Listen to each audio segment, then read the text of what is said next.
realistically, how can a Biden administration actually change what it means for the U.S. strategy in forever wars in one term? Do you think that could lead to any material change in the U.S. Strategic direction, or will the status quo remain? No, I don't think this is a one-term problem. I think it needs to begin as soon as possible. But what it requires is a changed national conversation about terrorism. And that's not something that happens overnight. So let's say that Americans continue to be desperately afraid of terrorism. And the Biden administration, or Trump administration version 2, just pulls out of Afghanistan, and just pulls out of Somalia, and just pulls out of Iraq, and just gets out of all these places, which is Donald Trump's natural instinct anyway. The result is going to be a terrorist attack. There will probably be a terrorist attack even if we stay in these places, right? 6 Americans a year on average have died from terrorism. I'm not trying to say the problem doesn't exist. And the odds of an attack, I mean, the average may go from 6 up to 8.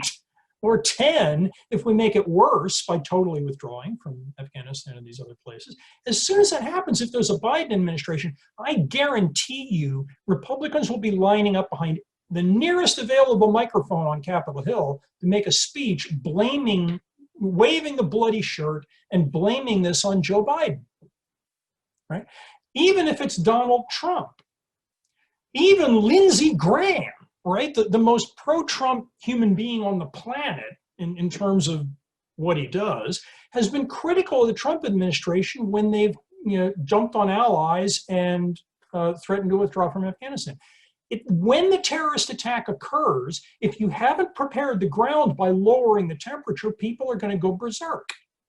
The media will be all over it, or will get wall-to-wall coverage. If the Trump administration is in office, the coverage will be oriented towards Trump's frustration and low attention span has caused the deaths of these Americans. If Biden is in charge, it'll be the fecklessness of Democratic progressives, right?